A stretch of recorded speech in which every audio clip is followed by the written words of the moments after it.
Welcome to Weird Real Life Stories with Gina Gayle Gray, true tales of spirit, synchronicity, and soul wisdom. I'm Gina, freedom coach, counselor, and oracle, and this is where the unexplainable finds a voice. Here we tell stories that don't fit inside logic, stories like messages from the beyond, mystical encounters with nature, and moments so wild they make you question everything, and yet feel more real than anything else.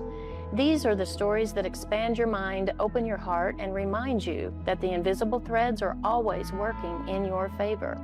If you've ever felt something, seen something, or just known something others couldn't explain, you're not alone. You're not crazy. You're connected.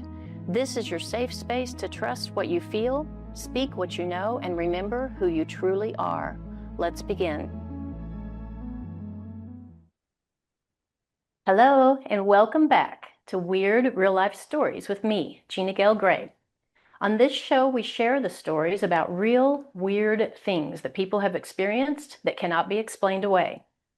On my last episode, my friend Crystal shared an incredible story about how she disappeared from her life for 3 days. And she returns today to continue that conversation and to tell us about her fascinating experience with light language on the Inca Trail. First of all, I'll remind you of where we left off last episode. And if you haven't seen that episode, I want to invite you to go back and watch it so you can know where we are picking up today. So on the last episode, Crystal shared how she actually disappeared from her life for 3 days. It is an incredible experience. And we ended the show with the question, and we asked ourselves, and we also put the question out to whoever was listening and whoever saw the episode, give us your ideas and your thoughts. The question was, where was Crystal's body when she was spending that time in what she referred to as Winnie the Pooh's honeypot house? And people made comments about that too. People loved that, Crystal. So I really enjoyed hearing from those of you who watched and listened as Crystal told her incredible story on my last episode and took our invitation to share your thoughts about where her body was. Thank you for your thoughts and your ideas. One idea stood out, and it came from one of my most brilliantly weird friends who said he believes Crystal's body dematerialized into pure energy and became invisible while her consciousness traveled to a dimension of creation. When I shared this theory with Crystal, she resonated and said she would fold that into her own contemplations that she had already been enjoying since we started this conversation. So now it's time to get into any revelations or resolutions Crystal has come up with since then. It is her story, and it is the most important that she has had some insights. So I want to welcome you back to my show, Crystal. I appreciate your willingness to return and dive even deeper into your story of disappearance and to share a continuation of your own spiritual evolution journey. So can you tell us first what insights and revelations you reached about this 3-day disappearance into another dimension of consciousness? Thank you so much, Gina, for having me on again. Yeah, and thank you for any and all people who tapped in and listened to the first episode. I did disappear for 3 days. To me, I just went someplace else, but coming back into my body or back into this reality was the part that was the hardest for me to grapple with. That was the part that sort of helped, almost made me unwind my reality a little bit. And so I'll just say that since the last episode, I have been thinking more about what it felt like it happened. And I do resonate with what your friend had said about the dematerialization of the body. Maybe my body was still there. Maybe it was just in a different frequency that couldn't be seen.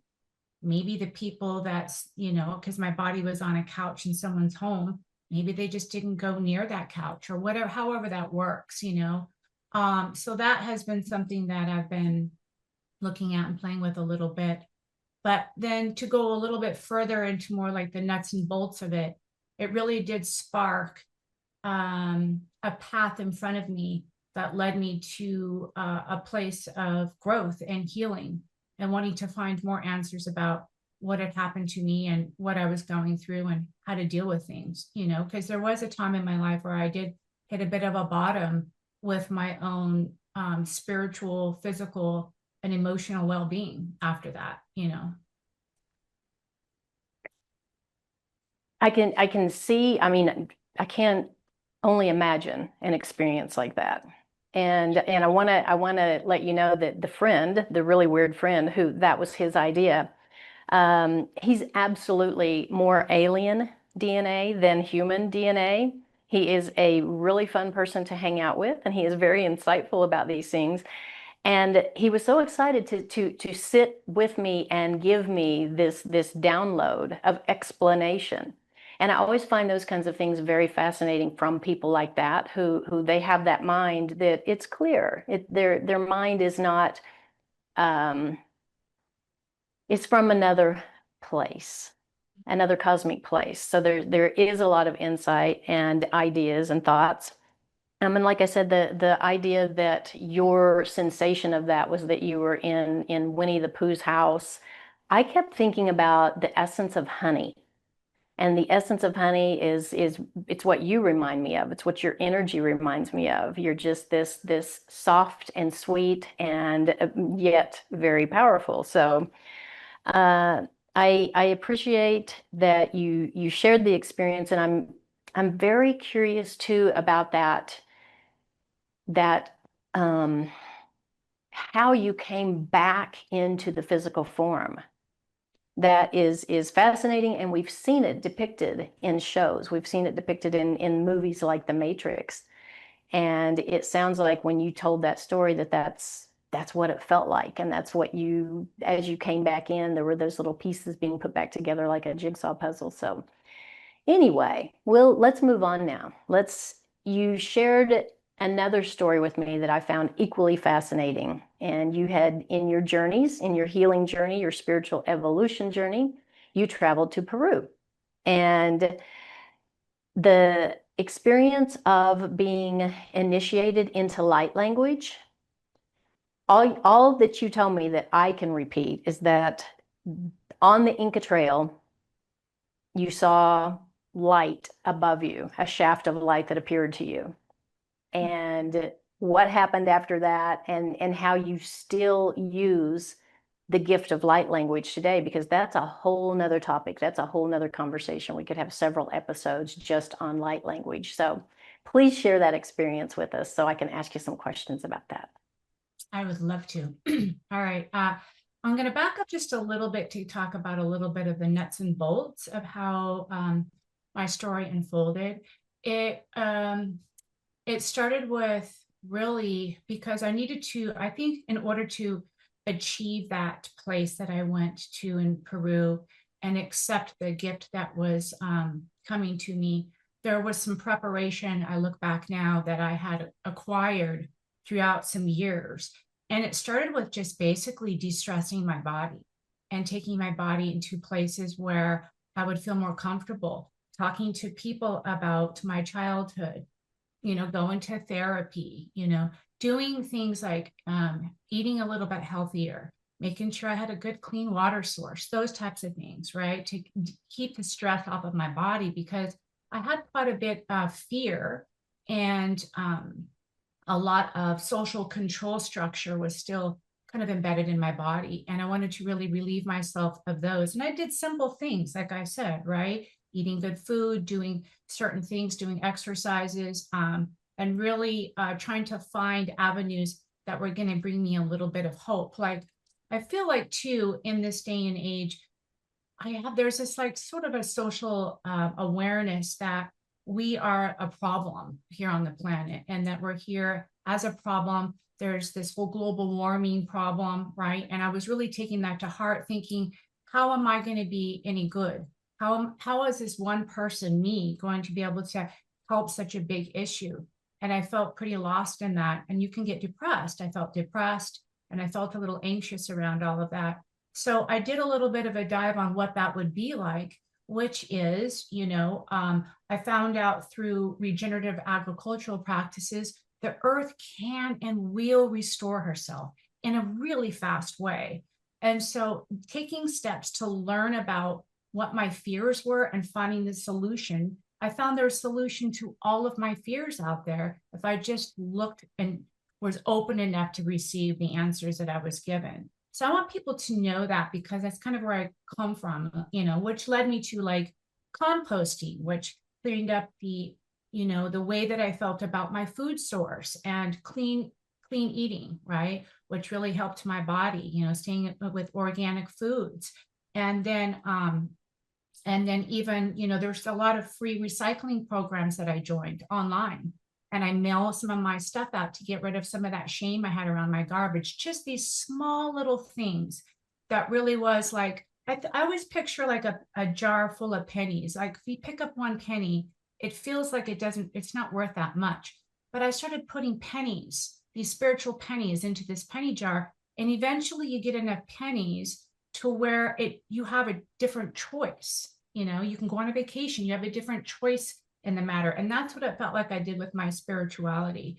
So along the way, as I was unfolding and recovering and finding my path of spiritual awareness and what that meant for me, part of it led me to spiritual travel. So I found, and anyone can go to my website and find out information about any of these topics I'm about ready to discuss. But I went to Peru, and we were staying with there was about 12 of us, and we met at the same time, which is in Peru, small group of people led by a shaman woman. And she took us around these sacred sites in Peru with another local shaman.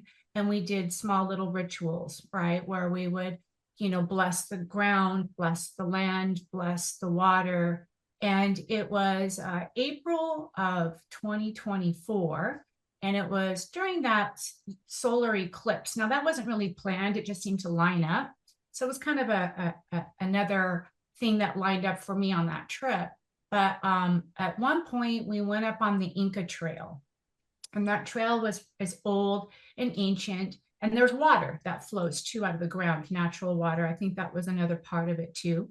But we were standing up there, and there was a woman that was on the trip who spoke light language. And I had only heard light language before that on the Gaia TV network. About 3 weeks prior was my first experience of hearing it.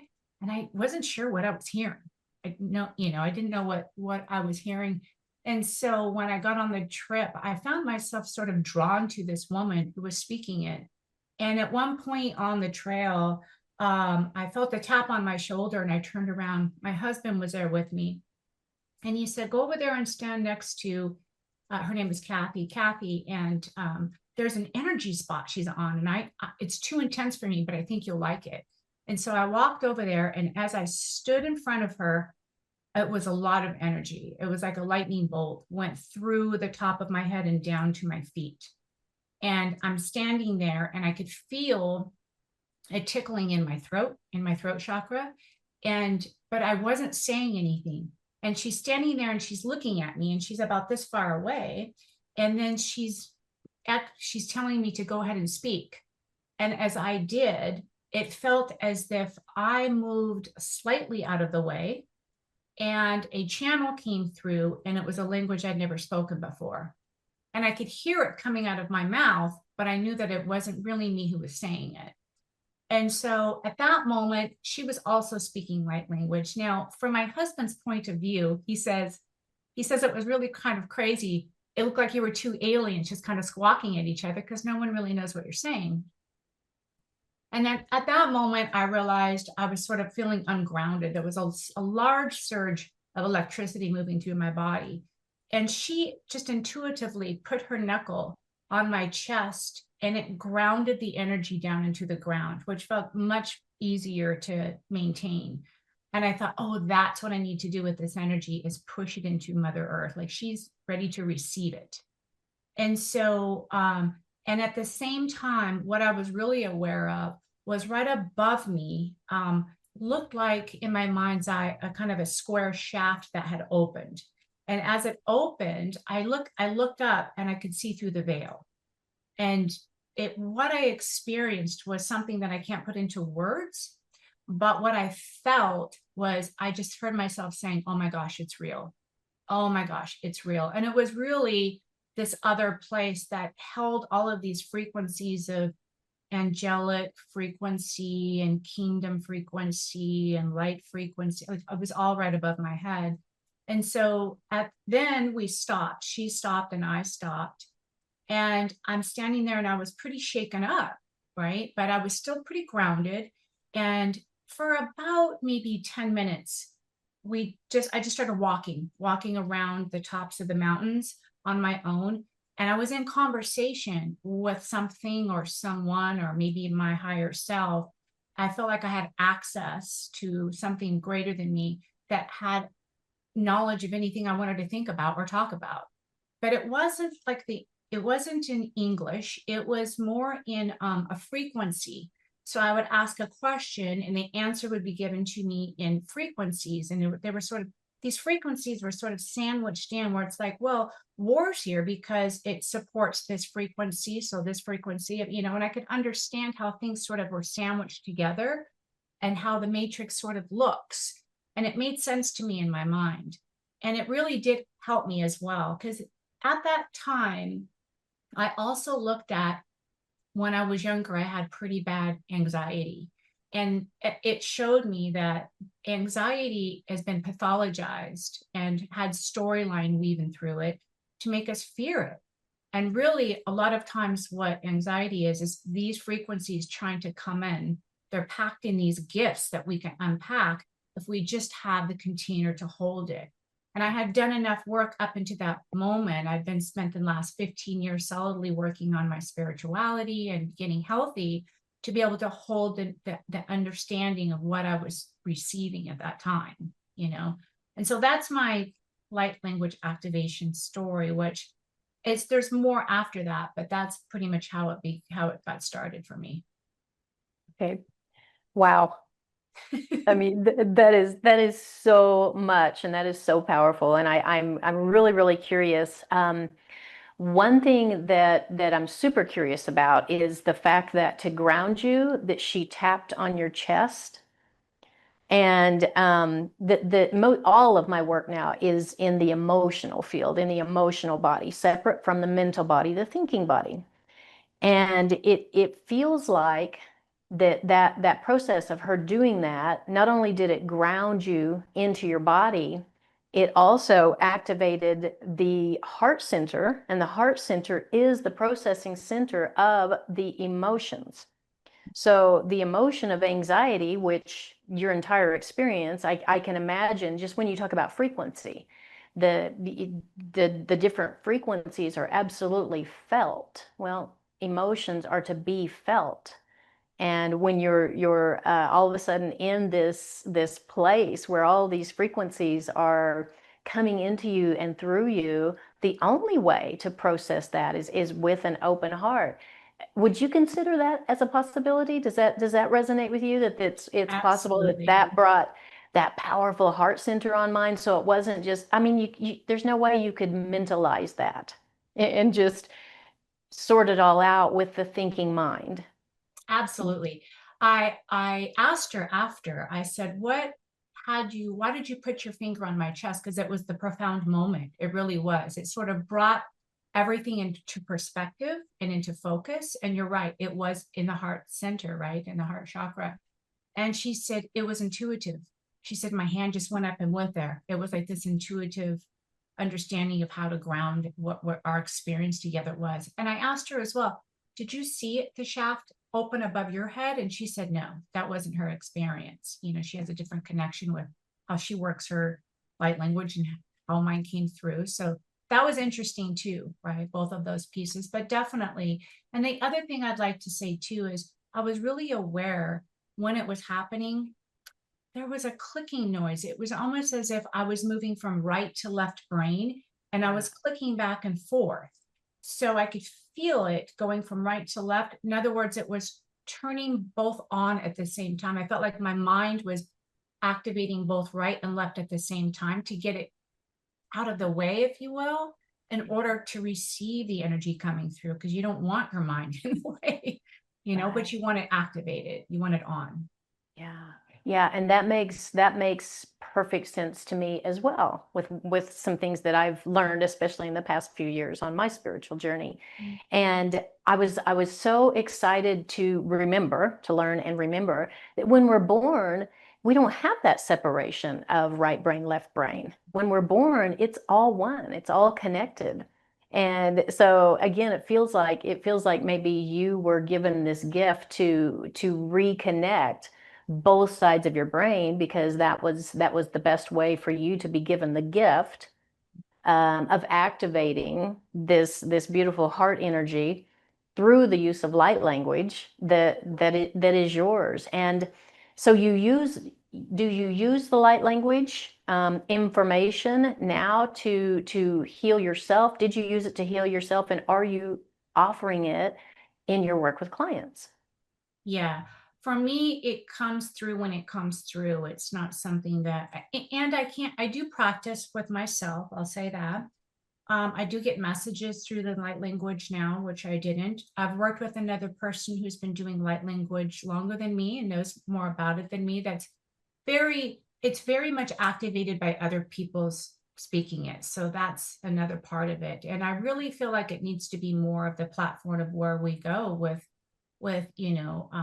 communication. And I know there's a lot of people who speak light language, but they don't want to do it publicly because they don't know what they're saying. But it is encoded and it does heal other people. It gives people what they need to hear as well. There's information that comes through the language itself that the person that hears it receives. And so I do use it in my work when I'm called to do so. Yeah, and then the next avenue that I also looked at that opened my mind up was the QHHT practice that I do. I'm a level 2. So the two sort of fold into each other. Yeah. And we need it all. We Yeah. need all of these gifts. One of the things that I offer in my work with clients is biofield tuning. So using sound frequency. And I don't have to understand the meaning of every one of the frequencies and how to use them. I just allow the information to come through when working with clients.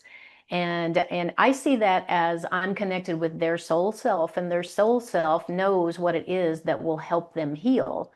And then I just offer that frequency. So That's if you beautiful. offer your light language, and I've also heard that the light language is intentionally um, impossible for us to comprehend in our primitive use of our language because Yeah. it's a much higher language with the symbolism and the frequencies, and so it's meant to bypass that logical part of the brain. This is what I've heard. I don't know, but I'm just fascinated about the entire topic and the beautiful use of these things because they're all in the realm of miracles. They're all in the magical, and the magical is a realm that we have um, a right to enjoy and go into, and I know you do. And let people know. Will you go ahead and say what your website is? I want people to know that they can work with you one-on-one. What is your website? It's higherlivingfrequencies.com. Beautiful. And yeah, so reach out to her. I also want to let everybody know that, well, first of all, these weird real life stories, they're never just weird. They're messages, and they're reminders that we're all connected. We're connected to spirit. We're divinely guided always and in all ways. And that message came directly from my son, who is on the spirit side and communicates with me all the time. We are connected always and in all ways. And Crystal and I are at this time, we're brainstorming a special retreat experience for guests who have their own weird real life stories and would possibly like to gather with us and work with us on going deep into the meaning of your incredible experiences. So if that's something that you might be interested in, this will be happening at my retreat center here in Mexico. I want to invite any of you to, if you have a story, you have a weird real life story, you have some insights after this episode and Crystal's incredible open sharing about some weird things that have happened to her, contact me. Reach me at freedomcoach23@gmail.com. Go to my website, anywheremindbodysoul.com. Send me a message, call me, 1-940-231-0370. And send me a message. I want to hear your weird real life stories. I want to connect with people. Crystal and I want to connect with you and work together. It would just be a fun campfire side conversation. And it's time to remember these experiences and to go and find the meaning. Do you agree, Crystal? Would that be? Oh, yes. Yeah. Yes. It's time. We don't have to play it small or quiet any longer. We could be loud and beautiful and joyful. Yeah. Yeah. So reach out to either of us or both of us, and we will continue to let you know as we on our websites when we start putting this together, and have some more details for you to travel to Mexico. It is a safe place. It's not what you're hearing in the media. Mexico, I've lived here for 3 years now. I feel incredibly safe. There's a lot going on in the world, and now's the time more than ever to get together and connect as community. And I hope to hear from some of you, and I hope to continue to hear more weird real life stories. Thank you, Crystal. Thank you. Thank you for walking through the mystery with me on Weird Real Life Stories. I hope today's story stirred something sacred in you, something that reminds you your experiences matter, even the ones you can't explain. If your soul whispered yes at any point, share this episode with someone who needs to hear it. And be sure to tune in every first and third Wednesday at noon Pacific on Transformation Talk Radio for more true tales of spirit, synchronicity, and soul wisdom. To explore my holistic coaching, retreats, or tools for healing mind, body, and soul, visit anywheremindbodysoul.com. And if you're ready to go even deeper, my channeled book with my son Spencer, Listen to the Silence, Messages and Miracles from Spencer Who Never Spoke Words, is waiting for you at listentothesilence.org. You're not crazy, you're connected, and the story is just beginning.